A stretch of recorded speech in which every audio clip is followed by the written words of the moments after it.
tal, Victoriano? Bienvenido. Gracias, gracias. Vamos a empezar por lo más sencillo. ¿Quién es Victoriano Izquierdo? Pues bueno, tengo 33 años, soy de Granada, estudié informática y monté esto de Graphex cuando acabé la carrera con mi socio, un amigo de toda la vida, Miguel. Y nada, ahora somos una empresa, somos como unas 18 personas y bueno, hacemos un software de analítica de datos, de data science, diría. Pues es un poco especial. Vale, entraremos después en detalle, pero a mí siempre me gusta, lógicamente, llevar estas conversaciones un poco hacia a la persona, ¿no? La persona con la que tenemos el gusto y el placer de hablar, que como sabéis, pues son perfiles que están vinculados al mundo del dato, de la analítica avanzada, del marketing, de la innovación también. Y en este caso, ¿qué recuerdos tienes, Victoriano, de ese joven granaíno que surcaba esas calles de esa maravillosa ciudad cuando eras un crío y empezabas a dar tus primeros pasos en la formación, ¿no? En la escuela? No sé en qué escuela estudiaste de Granada. Cuéntanos un poco de esa infancia antes de tomar conciencia de lo que quizás podría ser tu futuro profesional. Pues a ver, yo me crié en la Granada de los 90, fue un colegio público que se llama Victoria Eugenia, con Miguel, con mi socio. Los dos somos hijos de profesores de la Universidad de Granada y una de cada 3 personas en Granada está en la universidad. O sea, es como la mayor empresa de la ciudad con diferencia. Hay como casi 80-90 mil personas asociadas en una ciudad de 300.000. En ese sentido creo que es un poco como Oviedo o como otras ciudades así españolas, ¿no? Que tiene una alta densidad de universitarios, diría, ¿no? Y como muy históricas. También creo que es un componente importante, ¿no? Una ciudad histórica que con grandes monumentos y que del cole te llevan a la Alhambra y la Alhambra matemática y te enseñan como cosas muy fascinantes, ¿no? Que a nadie se le ocurrieron en ese momento de la historia antes y te transmiten un poco. Yo lo veo cuando he ido a Oxford o a Cambridge, ¿no? Que verdaderamente importa, ¿no? Estar rodeado de cosas que te inspiran y que te hacen pensar que tú estás en un lugar que hubo gente, ¿no? Que hizo cosas que no habían hecho antes, ¿no? Y creo que también la universidad aporta. Yo me conecté a Internet por primera vez con el despacho de mi madre, ¿no? Porque en los 90 nadie tenía Internet en casa, solamente tenía Internet los académicos, ¿no? Yo creo, y alguna persona en un banco o cosas así, ¿no? Pero no había Internet en las casas, entonces, como niño, no me tocaba tener Internet, o sea, usar Internet con 6, 7, 8 años, y además era el mejor Internet, porque estaba lleno de gente como muy friki, ¿no? Como gente muy apasionada por la tecnología en sí misma. No estaban ahí viendo fotos de Instagram ni cosas así, ¿no? Estaban en chats intentando entender cómo funcionaba aquello, ¿no? Claro, y compartiendo, ¿no? Mucho. Yo recuerdo también que la primera vez que yo me conecté a un nodo o una red de Internet fue también en la universidad, en este caso en la Universidad de Oviedo. Me acuerdo de unos despachos que había que se utilizaban para hacer trabajos, para documentar, y tenían, me acuerdo, pequeños ordenadores Apple, no me acuerdo el modelo, pero eran de los primeros, donde costaba a veces interpretar las funciones del ratón y de los menús que te aparecían, ¿no? Pero ahí fue donde nos conectamos por primera vez a Internet. Sí, efectivamente, en esos años. ¿De qué año eres tú, Victoriano? Yo nací al final del 90, el 19 de diciembre del 90, o sea, casi el 91, o sea que muy al principio de la década de los 90. Bueno, eres como decimos aquí en Asturias, eres un yogurín. Es un yogurín todavía. Oye, ya 33 años. Bueno, sigue siendo, para los que cumplimos 50, sigue siendo un yogurín. Oye, ¿y tus padres, decías que eres hijo de padres universitarios, creo haber entendido, profesores, ¿tenían algo que ver con matemáticas, con economía, o no? Sí, la parte de las matemáticas viene más del que me da nombre mi tío Victoriano, Victoriano Ramírez, que es catedrático de matemáticas en la Universidad de Granada, y se ha dedicado toda la vida a hacer diseño de sistemas electorales. O sea, su investigación principal como matemático ha sido diseñar mejor el sistema electoral, ¿no? Entonces, si lo piensas, es un problema de datos muy interesante porque hay que optimizar el reparto de escaños del Congreso de tal manera, ¿no?, que maximices la representatividad de la población y al mismo tiempo la gobernabilidad, ¿no? Y entonces es un problema bonito, ¿no? Porque me recuerda mucho a los problemas que se atacan con datos en las empresas, porque siempre tiene ahí una mezcla, ¿no?, de que los datos, ¿no?, te ayudan, pero luego tienes que tener mucho en cuenta la psicología humana y otros factores sociales, ¿no?, como parte, ¿no? Y eso pasa todo el rato en las empresas, ¿no? Que hay que pensar cómo la gente interpreta la información o cosas como la gobernabilidad, ¿no?, que no son a priori algo que alguien tan matemático o tan que piense solo en los números es como un problema más de negocio, ¿no? Entonces yo creo que mi tío mi madre también es profesora, ella es de magisterio, o sea, ella no tenía tanto este componente, ¿no? Pero yo creo que sí, que eso desde muy pequeño lo vi y siempre era como, ¿no?, como alguien que yo creo que ha influido mucho en la familia, ¿no? Porque veías que le hacían caso, ¿no? Y bueno, y como que salían los medios y tal, ¿no? Y entonces yo creo que tenía un poco el incentivo de decir, ¡buah! Hace una cosa muy interesante que nadie más hace, que como inteligente, que ayuda a mejorar la democracia sin ser una cosa como ideológica, ¿no? O sea, sino como una solución elegante y que potencialmente la gente pueda ayudar a que se ponga de acuerdo a cambiar las cosas a mejor, ¿no? Bueno, siempre es importante tener un referente, ¿no?, en la vida o cuando eres joven, ¿no?, que esas personas que se te van cruzando en el camino, bien sean familiares o amigos de familiares o personas con las que puedas sentir una motivación, pues lógicamente eso yo creo que a cada uno de nosotros seguramente que nos ha pasado, ¿no?, en algún momento de tener... perdona que estoy un poco acatarrado, ¿eh? Sí, no te preocupes. A todas esas personas que te inspiran y te ayudan también en tu carrera profesional o en tus primeros pasos educativos, indicándote por dónde podrías ir, ¿no? Oye, y después cuando acabas esos estudios de crío, entras en la adolescencia, que todos hemos pasado turbulenta a veces, y te incorporas a la universidad o quieres incorporarte a la universidad, ¿por qué te decantas por la carrera que escogiste y si tuviste alguna duda o tuviste algún planteamiento así alternativo o qué te rondaba por la cabeza? Sí, bueno, la otra influencia era mi socio actual, que ya cuando éramos muy pequeños programaba cosas. O sea, yo no sabía programar, pero él sí. Y yo hacía como HTML y CSS y él hacía cosas así más avanzadas, ¿no? Con PHP y tal, ¿no? Y entonces hacíamos algunas webs y tal y me daba mucha envidia ¿no?, el que pudiera hacer eso y como que yo tenía un poco de dependencia de él, ¿no? Entonces dije, voy a hacer informática para no depender de Miguel y al final, mira, sigo teniendo 33 años hecho informática y dependo de él más que nunca, ¿no?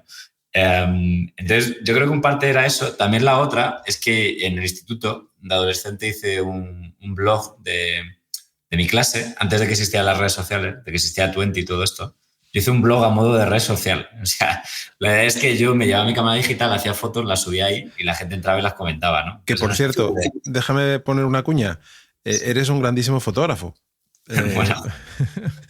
Eso bueno, lo digo yo, no lo dices tú, lo digo yo porque quien acuda a tu blog, a tu URL, que ahora la puedes decir, se encuentra con, bueno, pues con un histórico fotográfico que está muy bien, la verdad, está cuidado y hay ojo, hay ojo.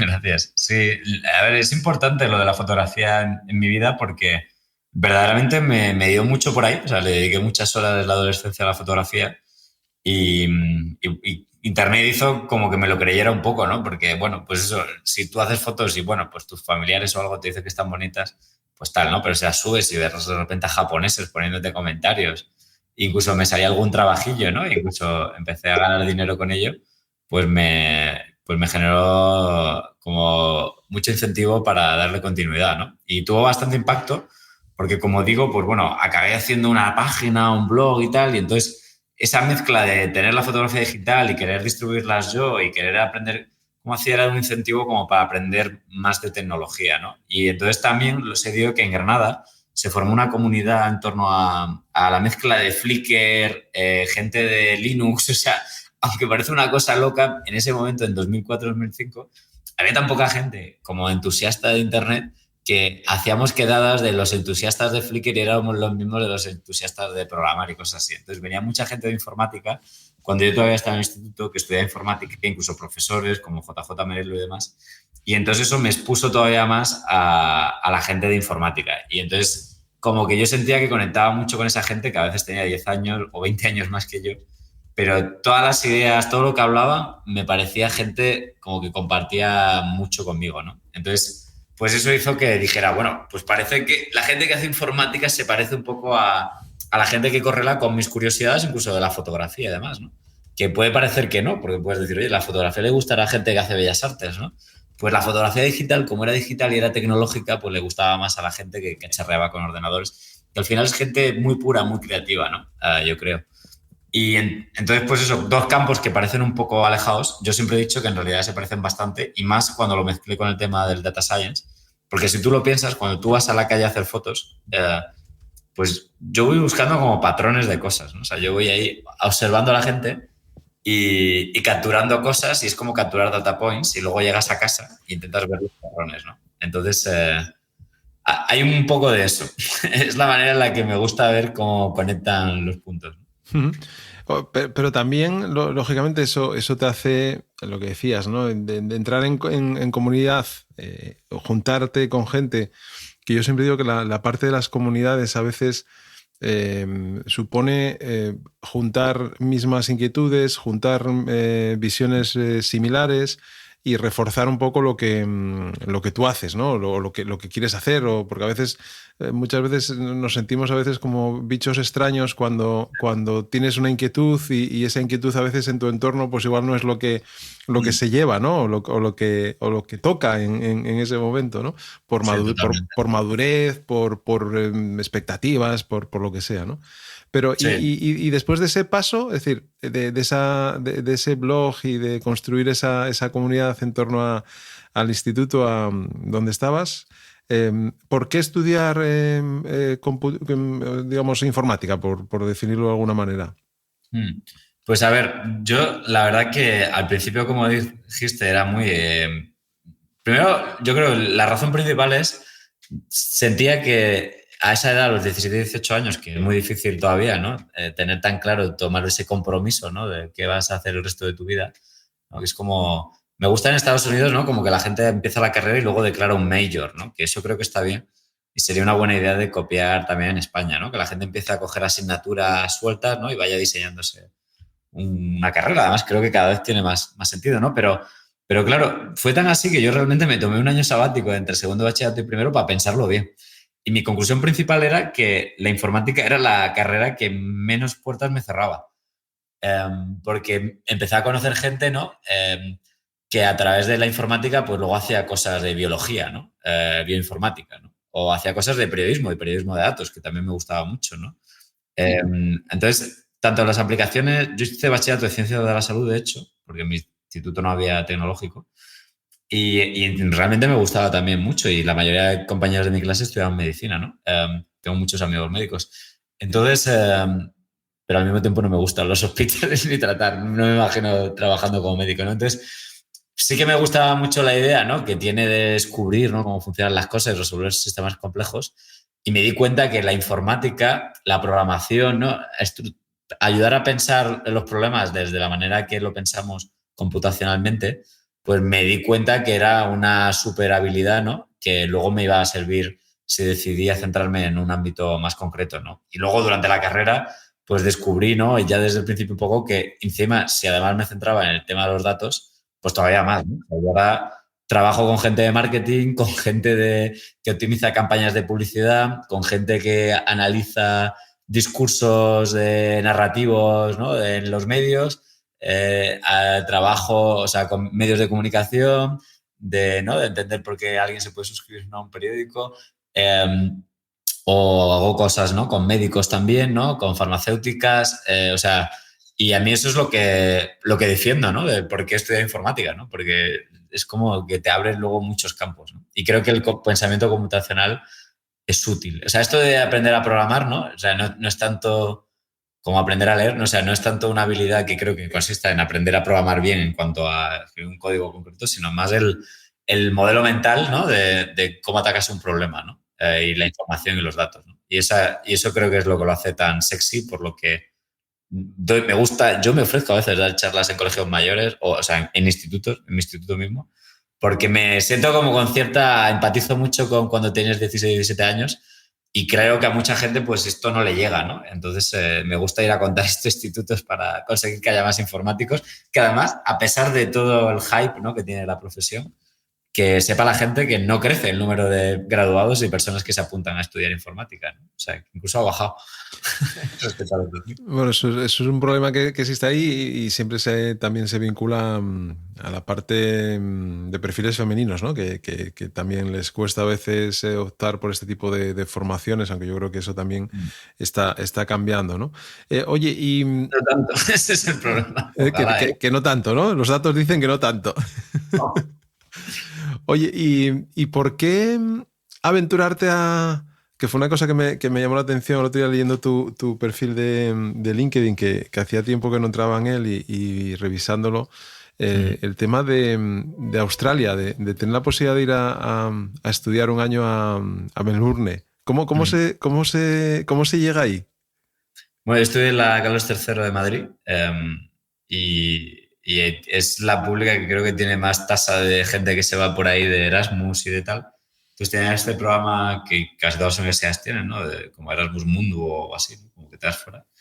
Y bueno, como viví un año en Estados Unidos, pues tenía claro que, ¿no? Como que cuando tienes esa edad es el momento, ¿no? Porque luego en la vida, cuando eres más mayor, quieres tener cerca a tus padres, tus raíces, tu familia, ¿no? Y esa edad es cuando probablemente no es más fácil hacerlo. Entonces, en parte determinó la elección de dónde estudié y todo, y entonces estuve en Australia y estuve también en Roma.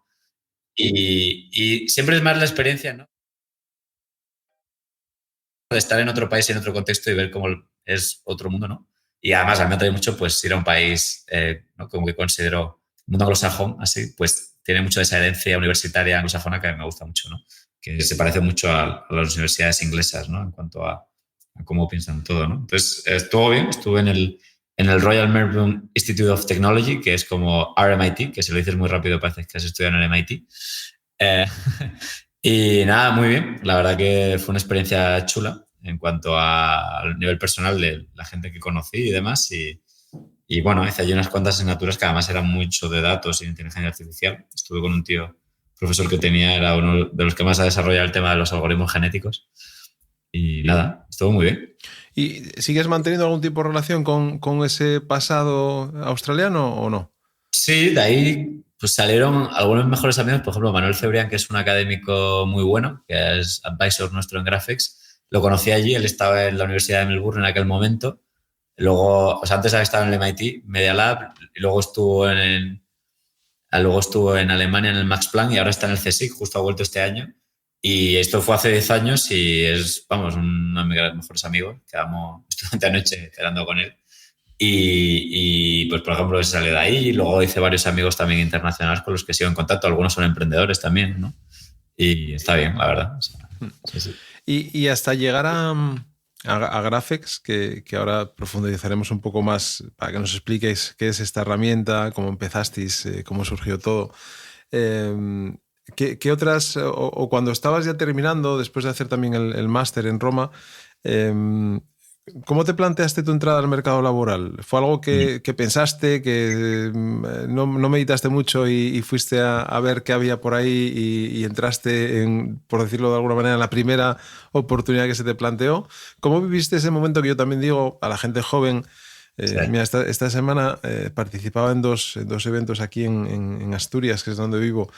Y uno de ellos, al finalizar, se acercaron dos chicas jóvenes, 21 y 22 años, preguntándome qué podían hacer para empezar a trabajar, ¿no? Y yo, bueno, pues esa es una muy buena pregunta. Y sobre todo, digo, no desesperar, ¿no? No bajar los brazos y sobre todo ser curiosos, o curiosas en este caso, y intentarlo siempre, ¿no? Tener esa mentalidad de que hay que intentarlo más allá de que las puertas se cierren en algún momento o que no te contesten a un mail porque has solicitado pues una reunión o saber si en esa compañía X hay ofertas activas o no. Y siempre es un momento que a mí me gusta estar cerca de la gente joven no para ayudarlos, sino para empujarlos más que nada, ¿no? Para decirles que se atrevan a lo que se les ponga por delante. No sé cómo viste tú ese momento. Sí, sí, sí que lo pensé mucho, vamos, como lo de qué estudiar, ¿no? De hecho, yo creo que junto al qué estudiar es el segundo momento vital, no más, bueno, y el de casarte con alguien, ¿no? O sea, que más determina tu vida, ¿no? El resto de tu vida.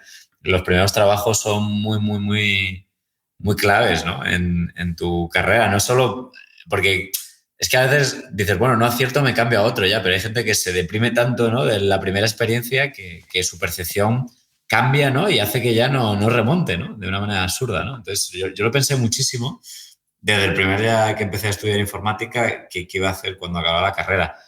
Y sí que iba muchos... Yo creo que es muy bueno durante la carrera exponerte a tu sector, ir ya siguiendo en redes sociales empresas donde te gustaría trabajar, conocer gente que ya trabaja en un sector y ver un poco cómo es esa gente, ¿no? Y cómo de feliz está en el trabajo. Entonces yo, ya digo, durante toda la carrera ya participaba en hackathons de empresas, iba a las charlas, ¿no? Entonces mi sensación era que si estudias informática, en aquel momento era muy típica la salida, entrar a una consultora grande, ¿no? Desarrollador junior, ¿no? Y luego veía gente, ¿no? Pues que iba a empresas más pequeñas, ¿no? A startups y demás, ¿no? Y yo desde el minuto uno me di cuenta que claramente yo quería estar más en una empresa pequeña porque yo veía que la gente que iba a empresas pequeñas aprendía mucho más, ¿no? O sea, estaba en un equipo más pequeño, con gente normalmente más densidad de talento, más mentorizados, atacando problemas más interesantes, te daban más libertad para tú poder impactar, ¿no? En la organización. Y todo eso casa bien con mi personalidad, que puede ser que haya gente que tenga personalidad más de soldado, ¿no? De seguir instrucciones y que le digan un poco con claridad qué es lo que tiene que hacer y a lo mejor pues no le funciona tanto eso, ¿no? Pero yo tenía claro eso.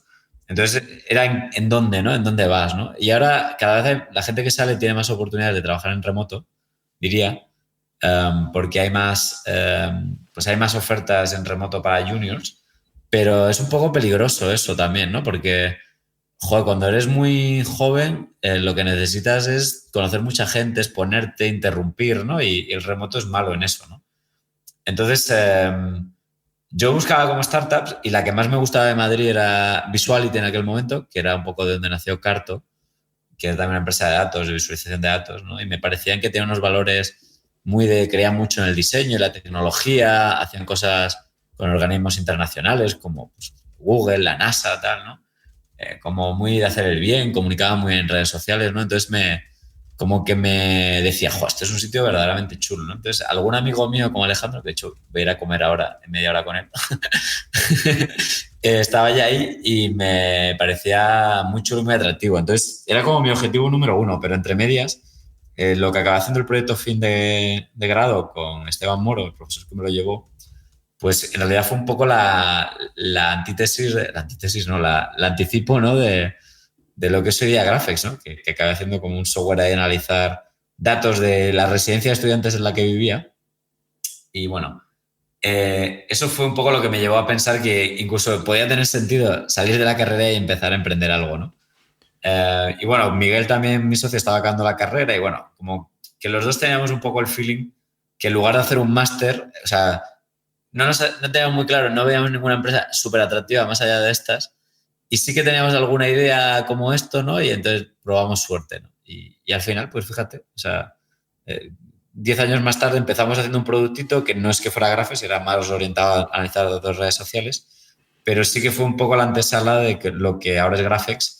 Y bueno, fuimos una aceleradora startup y demás, ¿no? Y al final convertimos... Nunca hemos llegado a... O sea, nunca hemos llegado a trabajar para otro de informáticos, ¿no? Hemos emprendido y para bien y para mal, ¿no? Porque también eso yo creo que ha hecho que no haya sido un camino más largo, ¿no? Que si hubiéramos estado trabajando en otra empresa, ¿no? Entonces, tiene sus pros y sus contras. Lógicamente, cuando uno toma el riesgo, ¿no? de emprender, muchas veces no se tiene en cuenta lo complicado que es llevar a buen puerto un proyecto, ¿no? Una idea, un producto. por todo lo que conlleva y las complicaciones, lógicamente, cuando vas a un mercado en el que vas a tener que competir con otros players y lógicamente, pues exponer tu tiempo, a veces tu patrimonio y a veces las cosas, lógicamente, no salen bien, ¿no? Pero otras veces sí, salen bien, ¿no? No hay que ser tampoco agonías en este sentido. ¿Cómo vivisteis vosotros o cómo habéis vivido? Es decir, el momento en el que estáis ahora, que como tú dices, habéis ido girando un poco o dándoos cuenta de quizás que necesitaba el mercado al que queríais acudir y también cómo ha evolucionado toda esta parte de la IA, ¿no? Es decir, todo esto, el gran hype que hay ahora, que yo creo que estamos un poco inflados todos, ¿no? Hablando de inteligencia artificial generativa, de modelos, de nuevas funcionalidades, de los RAG, de los no RAG, de todas estas cosas que a mí a veces me apabullan, ¿no? Porque cambia todo tan rápido y hay un modelo y resulta que sale otro modelo, no han pasado 15 días y ya hay un modelo nuevo implementado, que lógicamente si lo tienes metido dentro de un proyecto, pues hay que revisar, etcétera, etcétera. Pero en esta parte más de emprendedor y además que ahora pues tenéis, digamos, también inversores por detrás, gente que os está apoyando y que ha apostado por vuestro proyecto, ¿cómo habéis vivido esa evolución, Victoriano? En el sentido de una idea inicial que lógicamente hay que después ver cómo se va adaptando al mercado y en un momento también hay que decidir, oye, pues mira, por aquí no estábamos en el camino correcto, tenemos que ir porque aquí es donde queremos poner el foco ahora y creemos que es el valor que podemos ofrecer desde Graphex. Bueno, al final vas al mercado, ¿no? Y vas proponiendo soluciones, ¿no? Y vas cogiendo las señales que te da el mercado, qué cosas pues verdaderamente dan valor o no a las empresas, ¿no? Y es imposible. Siempre tienes hipótesis, ¿no? Y es muy de empatizar y decir, si yo trabajara en esto y resolver este problema, ¿cómo lo haría, no? Pero hasta que no lo haces de una manera más o menos grande con mucha gente, es difícil, ¿no? Tener una idea clara de por qué cosa apostar, ¿no? Entonces, en todos estos años, cuando empezamos teníamos una idea muy de hagamos una herramienta muy self-service, ¿no? Muy que llegue la gente aquí, ¿no? Y entre, mete la tarjeta de crédito y la usen por su cuenta, ¿no? Y lo que nos hemos dado cuenta es que la analítica avanzada en las empresas, pues en realidad todavía está muy verde en el sentido de que, para empezar, tienen pocos perfiles las empresas capaces de... O sea, trabajando en su día a día haciendo analítica avanzada. O sea, incluso muchas empresas ni siquiera tienen dashboards básicos de KPIs básicas, ¿no? O sea, o tienen los datos en condiciones. Y la mayoría de esas empresas, de las empresas grandes, lo hacen contratando consultoras. O sea, los equipos de datos son pequeños, hay poca gente, hay gente muy junior y hay o sea, es esa paradoja, hay mucha demanda de los equipos de negocio. Todo el mundo tiene claro que los datos son una ventaja competitiva, que los datos hacen que pueda cambiar un negocio y que son importantes, pero la realidad es que esos equipos tienen poca inversión, hay poca gente en el mercado a la que contratar, poca gente con experiencia y demás. Entonces, lo que nos hemos dado cuenta es que nadie estaba haciendo dinero dando una solución muy horizontal, muy self-service, ¿no? Y que había que apostar por tener un producto potente como el que estábamos construyendo, pero complementado por un offering de unos casos de uso que probáramos con clientes, que tuviéramos muy claro cómo trasladar el valor, ¿no? Y que también ayudáramos con la implantación, ¿no? Con el onboarding y tal. Por supuesto, estas cosas luego lo escalas con consultoras, con partners, ¿no? Que te ayudan a hacerlo más grande, ¿no? Pero es un poco la mayor aprendizaje y el mayor cambio que le hemos dado, sobre todo en el último año, ¿no? De pasar de tener solo... También te digo que si hubiéramos hecho esto el año 1, probablemente sea más una consultora con una empresa de producto, en el sentido de que no puedes hacer esto si no tienes un producto del que dar servicio, ¿no? Si no te conviertes en una empresa de servicios directamente, ¿no? Y ese es un poco el principal, ¿no? Como punto de inflexión, te diría, ¿no?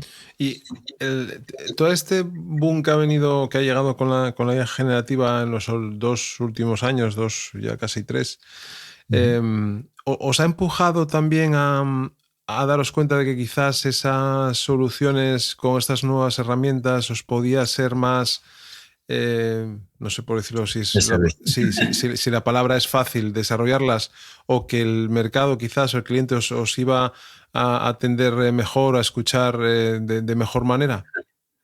A ver, esto como todo, ¿no? Cuando ocurre cualquier nueva tendencia tecnológica que, bueno, parece un poco disruptiva, la gente proactivamente tiene la sensación que adoptar esa tecnología cambia, ¿no? Todo, ¿no? O sea, como que replantea todo. Si han probado en el pasado, pues eso, un BI y tal, ¿no? Y de repente es un BI con GenAI, pues a lo mejor si fracasó fue porque era más difícil de usar y GenAI hace que sea más fácil de usar, ¿no? Entonces, esa promesa está ahí y está claro que creo que hay gente mucho más receptiva cuando metes un poco la cuña de que usa AI por debajo. Nosotros realmente siempre hemos usado la misma tecnología que usa desde el año 2015.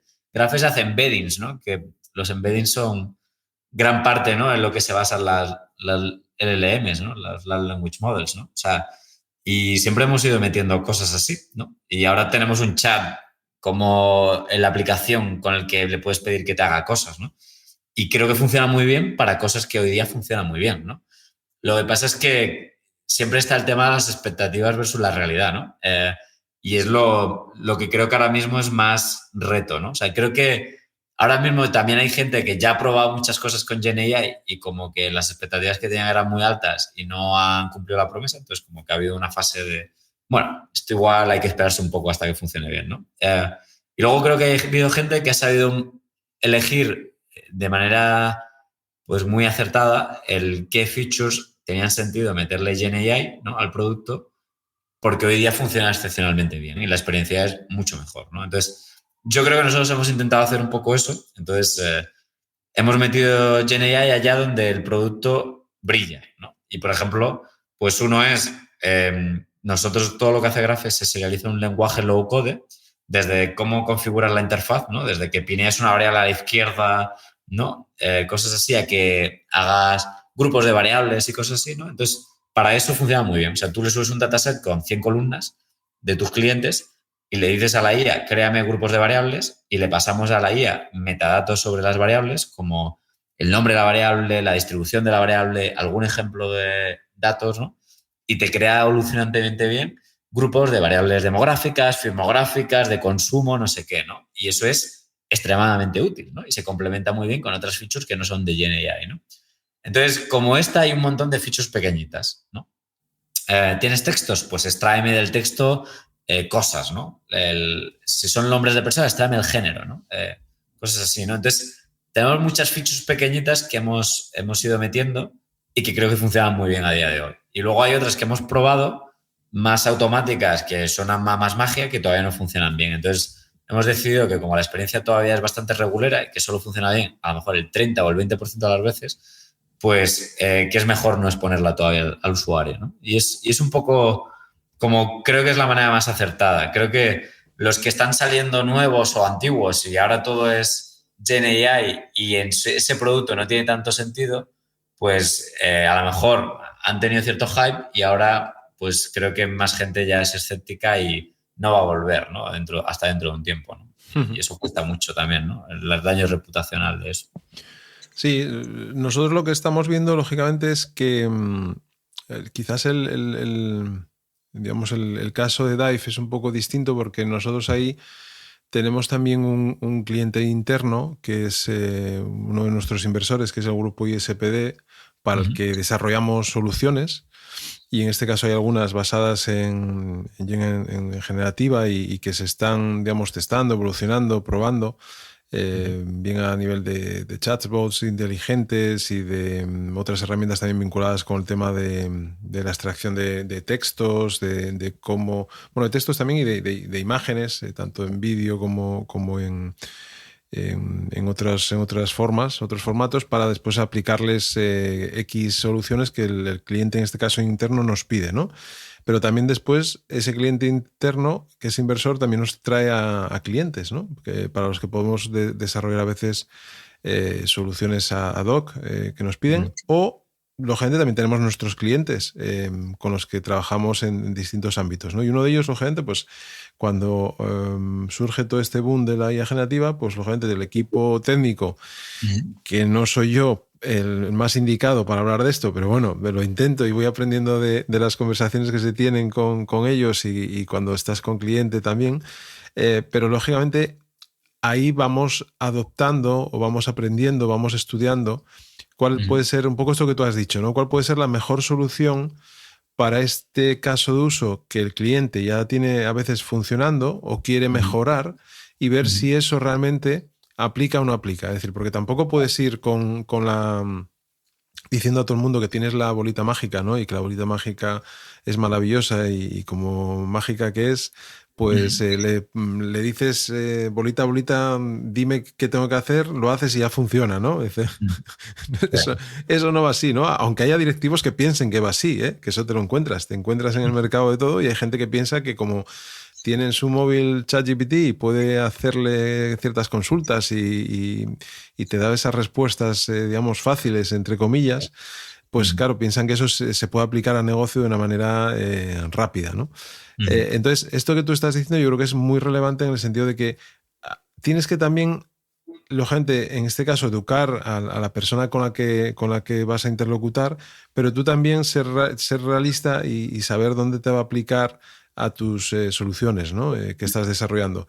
Y lógicamente eso vosotros lo estáis haciendo y también me decías el otro día, hablando un poco antes de grabar, que esas soluciones que estáis desarrollando, pues que algunas también os han traído pues alegrías con estos casos de uso que estás diciendo. Hablabas también de casos de churn, de otras tipologías, pero no sé si puedes profundizarnos un poco en alguno de ellos o en algún caso que os haya sorprendido por el resultado o alguna problemática que también os hayáis encontrado a la hora de desarrollar algún producto con esos clientes que os llegan, ¿no? Y después también me gustaría preguntarte, a posteriori, cómo una compañía como Dive puede integrar servicios, en este caso, de Graphex, ¿no? Si es algo que también trabajáis de esa manera. Pero bueno, la primera, empezamos por lo primero. Vale. No, a ver, o sea, nosotros, ya digo, hay dos casos de uso que le hemos puesto mucho foco ahora porque los vemos bastante universales, ¿no? Y como que creemos que tanto el dato que tienen las empresas de sus clientes hoy día como lo que permite la tecnología hace que, pues eso, que puedan generar impacto, ¿no? Y son casos lo llamamos, nos gusta llamarlos como inteligencia, ¿no? de datos para revenue operations y que giran en torno al dato que tienen del CRM, ¿no? Con datos complementarios, ¿no? Como de campañas, de transacciones, de lo que le venden, de lo que hacen, de eventos, de si son productos digitales, ¿no? Y entonces son casos sobre todo de churn y de lead scoring, ¿no? Que pueden tener determinadas formas, ¿no? Porque una empresa de lead scoring, pues, puede ser propensión a la suscripción de algo, ¿no? En otro churn, pues, tienen como distintos flavors, ¿no? Distintos sabores, pero al final es, oye, ¿qué probabilidad hay de que este potencial cliente con el que estamos interactuando se convierta y por qué? ¿Y qué es lo que hace que tenga probabilidad de convertir? Lo cual me ayuda a la estrategia de qué tengo que hacer, ¿no? para que convierta. Y también qué clientes actuales que tienes tienen más riesgo de fuga, ¿no? O de churn, ¿no?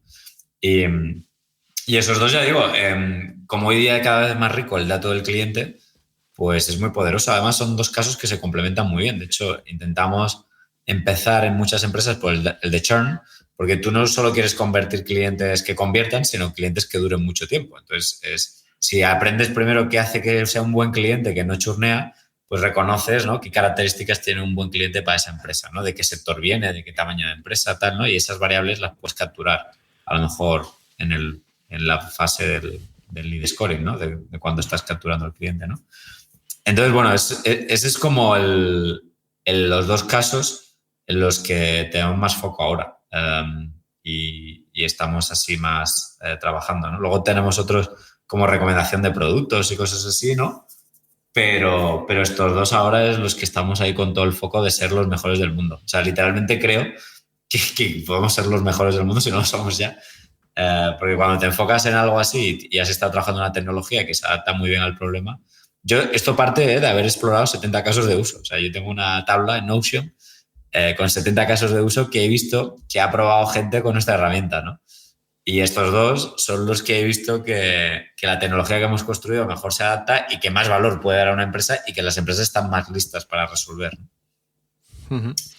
Y esa es una pregunta. Y la otra era cómo una empresa como Dive, ¿no? Puede... Sí, es decir, al final, no, y te iba a decir ahora que esto que acabas de decir de uno de los casos de uso, que es la parte de, creo recordar que es la de Market Basket Analysis, Sí. ahí he visto que trabajáis trabajáis con la plataforma de Amazon, ¿no? Es decir, o sea, uno de los casos de uso entiendo que son compañías que tienen mucho producto en Amazon, ¿o no?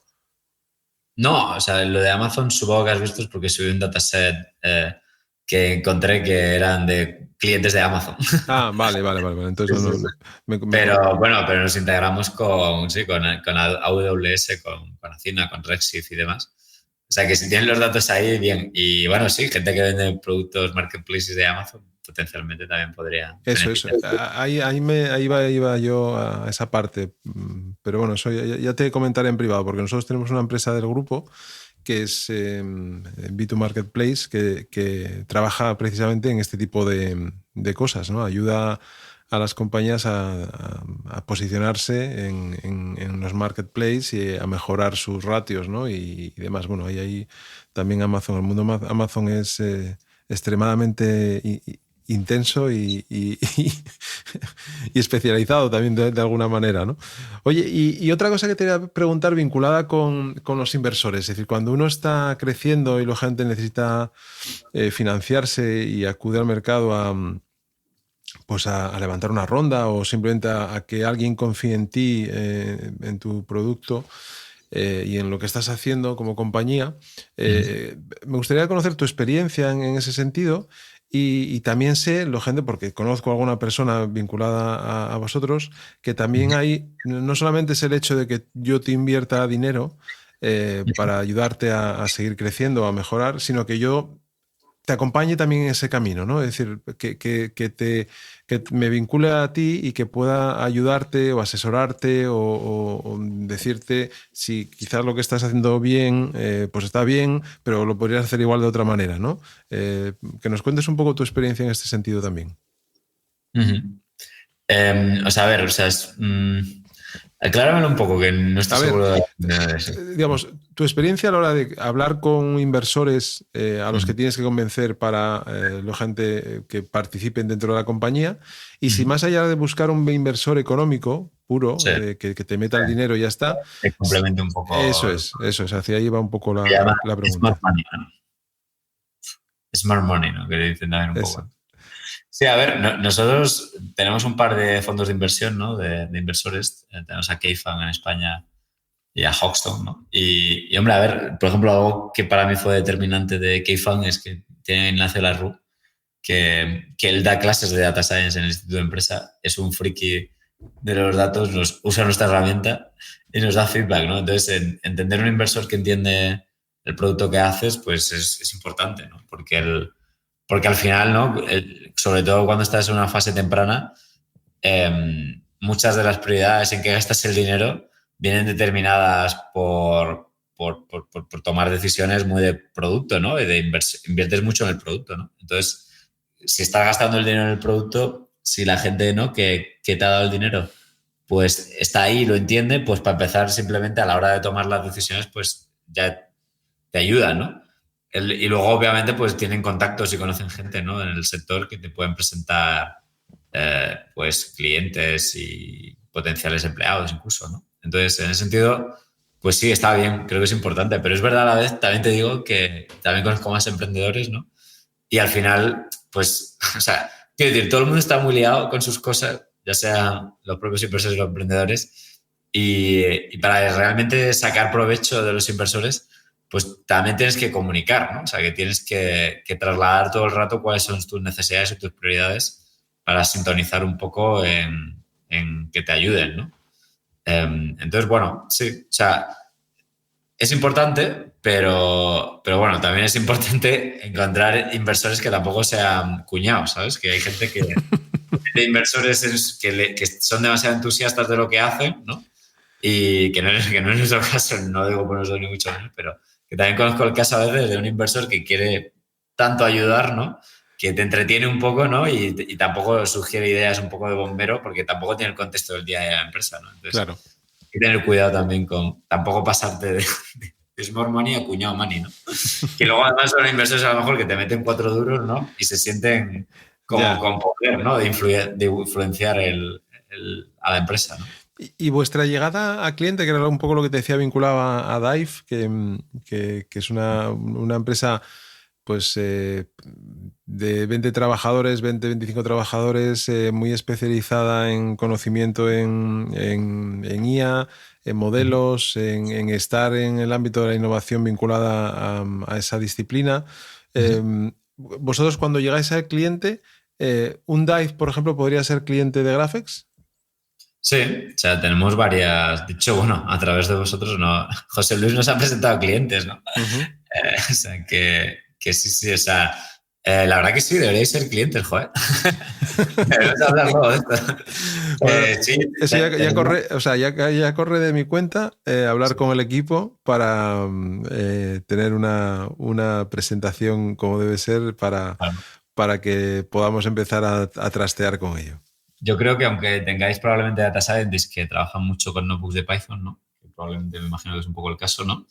Graphex creo que complementa muchas de esas cosas que se hacen con notebooks, ¿no? O sea, creo que ayuda mucho a la fase de exploración del dato, de la prototipación, de la comunicación con el cliente y de crear realmente esos modelos, ¿no? Incluso los puedes llegar a exportar y poner en producción, ¿no? Como un modelo open source en un Docker, ¿no? Y moverse al cliente. O sea, creo que acelera el proceso enormemente, ¿no? Entonces, sí, sin duda creo que os podéis beneficiar de Graphex.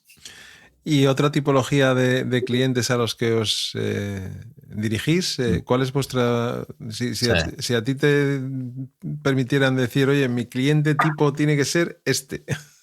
Ahora, sobre todo, te diría que es empresas que ya son medio grandes en el sentido, pues eso, empresas que como mínimo tienen 50, 100 empleados, o sea, más de 1000, o sea, más de, que yo que sé, que facturan 20, 50 millones al año, o sea, que tienen product market fit, ¿no? O sea, que tienen...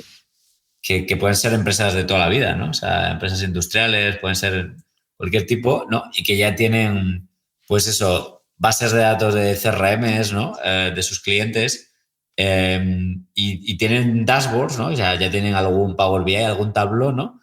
Y están en esa fase de que el crecimiento no lo consiguen escalar, ¿no?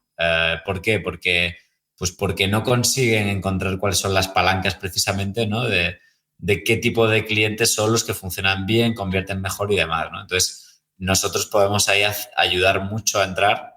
Suelen tener equipos de datos relativamente pequeños, ¿no? De entre 1 y 5 personas. Y entonces nosotros nos convertimos un poco como unos catalizadores de ese equipo. Entonces entramos y en cuestión de 4 semanas, 8 semanas, podemos tener un modelo en producción que hace que en el CRM de repente no solo aparezca un score a un cliente de la probabilidad de que se vaya o que se convierta, sino que también tiene valores, sharp values de, oye, ¿por qué? ¿No? O sea, y además nosotros haciendo ese modelo hemos encontrado el que, ¿no? O sea, cuáles son las claves de ese negocio, ¿no? O sea, y cuáles son las oportunidades, ¿no? Y luego un plan de acción, ¿no? Y esto luego tiene muchas aplicaciones. Por ejemplo, se puede aplicar en campañas de marketing, ¿no? O sea, puedes decir, oye, si hemos descubierto, ¿no?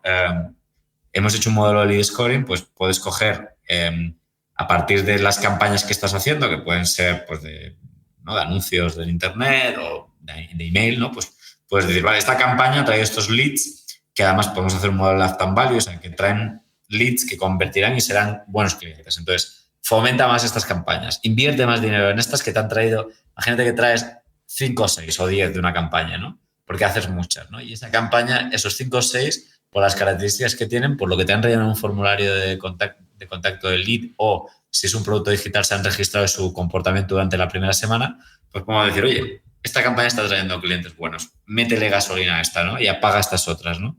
O, oye, tu equipo de Customer Success, ¿no? No pierde el tiempo hablando con estos clientes que se van a ir, hagas lo que hagas, ¿no? Porque no tienen buen fit. Sin embargo, estos tienen muy buen fit y probablemente no están siendo buenos clientes porque no han tenido un onboarding bueno, ¿no? Entonces, dar esa señal, ¿no? A estos clientes les tienes que dar un onboarding bueno, o estos clientes están pagando por estas features que no usan. Entonces, enséñale a usarla. O a lo mejor quítale esta feature y bájale el precio, ¿no? Y ese es el tipo de insights, ¿no? El que conseguimos que en 4 o 8 semanas tengan en un equipo y mejoren los ratios de conversión y mejoren los ratios de churn un montón y, por tanto, ganen más dinero. Qué bueno. La verdad que, lógicamente, esto evolucionará. No sabemos qué va a ocurrir dentro de, ya no te digo un año, sino de 6 meses. Pero, ¿hacia dónde queréis ir dirigiendo vuestra evolución como compañía? Mejorar estos productos que habéis desarrollado y que estáis validando y que veis que tienen aceptación. En vuestro roadmap hay otra serie de hitos que también queréis, lucharlos, pelearlos. ¿Hacia dónde queréis ir ahora, Victoriano? Durante los próximos 12 meses al menos queremos tener el foco 100% en estos casos de uso que estoy comentando y hacer que el producto nos haga lo más eficiente posible. Es que en lugar de tardar 4 o 8 semanas, lo podemos hacer en 2 días o en un día o en horas, ¿no? O sea, ahora mismo todavía lo que más nos retrasa a veces es el acceso al dato, ¿no? O sea, que el cliente tiene 3 o 4 bases de datos y conseguir acceso y conectar las bases de datos y tal, o hacer cierta limpieza básica, ¿no? O sea, donde más perdemos el tiempo, ¿no? Pero lo ideal es conseguir que esté montado el producto de una manera, ¿no? Que siendo empresas muy diversas, ¿no? Que tienen comportamientos de clientes muy distintos, que miden propiedades muy distintas de los clientes, tengamos una herramienta que nos permite resolver este problema en horas, ¿no? Y es un poco a dónde vamos. Yo creo que estamos llegando, ¿no? Y por eso el 80-90% de nuestro gasto es I+D, o sea, es programadores programando el producto, ¿no? Uh-huh. Antes me gustó mucho una cosa que dijiste, que porque además hay que pensar así, nos cuesta a veces, ¿no? Decir, oye, creo que dijiste, somos los mejores del mundo haciendo esto, ¿no? Sí. o al menos uno de ellos. Con lo cual yo creo que eso es plantearse así tu proyecto vital y en lo que estás trabajando actualmente, aparte de hacer buenas fotografías. Yo creo que es muy importante cuando pues, el CEO, cofundador de una compañía, le transmite eso a su equipo, ¿no? Igual que lo acabas de transmitir ahí hace unos minutos de manera natural, ¿no? Sin que sonara nada forzado, eso que dijiste, ¿no? Con lo cual yo creo que es una visión y es un posicionamiento, joder, muy, muy, muy chulo para una compañía que quiere hacer pues, grandes cosas, lógicamente, hay que pensar de esa manera. Y yo sin más, pues Espera que se nos ha caído. Creo que... Ahora. Perdona, que se me ha caído de repente. Sí, te fuiste. Nada, esto ya te digo que pasa a veces. Pues lo que te decía... Yo creo que lo de ser mejor del mundo es que en España falta culturalmente mucha ambición. O sea, yo es algo que me doy cuenta, ¿no? O sea, en Estados Unidos la gente va a comerse el mundo y como que como país, ¿no? Es como que la gente tiene la idea de que o eres el mejor del mundo o no eres nadie, ¿no? O sea, y es que realmente no es tan difícil ser el mejor del mundo en algo concreto, ¿no? O sea, no puedes ser el mejor del mundo, pues yo qué sé, de la noche a la mañana haciendo algo muy grande y muy complejo, ¿no? Pero en software, si haces software, es que o eres el mejor del mundo o mueres, ¿no? Porque la competencia está a un clic de distancia. Entonces, hay otras cosas que no, ¿no? Pues hay ciertas barreras de entrada de regulación y demás, ¿no? Pero en software, ¿no? O sea, es que es el todo o la nada. O sea, o eres el mejor del mundo y por tanto te comes el mundo, o sea, y puedes vender a todo el mundo, o pues te gana cualquiera, ¿no? Porque, o sea, te gana el chino o el de Francia o el de Estados Unidos que ha hecho un software mejor que tú, porque es relativamente fácil de encontrar, ¿no? Y de contratar, ¿no? Sí, totalmente de acuerdo. Al final tienes que intentar ser lo mejor, ¿no? O por lo menos llevar lo mejor al mercado y lógicamente darle continuidad, sostenibilidad y que el mercado te soporte, ¿no? en esa situación y en cada uno de esos momentos. Oye, Victoriano, pues muchas gracias por contarnos un poco de tu historia infantil, adolescente, ya más de adulto. Sobre todo por la importancia de conservar esos amigos, esas amistades que vas encontrando en el camino, ¿no? Hablabas de esta persona que te encontraste en Australia y que a día de hoy pues sigue siendo un gran amigo. Seguramente que asesor también, ¿no? En algunos casos, o consultor en algunos casos cuando uno tiene dudas. Y que tengáis toda la suerte en el camino de construir un Graphex mejor, más sólido, y que dure, lógicamente, esa aventura muchos años, porque será pues seguramente un claro ejemplo de que las cosas se han hecho bien y con un criterio, ¿no? Así que muchas gracias por participar en estas Dive Data Sessions y esperando que esa evolución sea como decimos, Victoriano. Muchas gracias. Pues venga, os dejamos. Gracias a los que habéis estado en el directo y gracias a los que nos vais a escuchar después en este podcast que hoy hemos tenido la oportunidad de grabar con Victoriano, conocer un poco más de él y de su compañía Graphex. Venga, os pongo la música y cerramos. Saludos.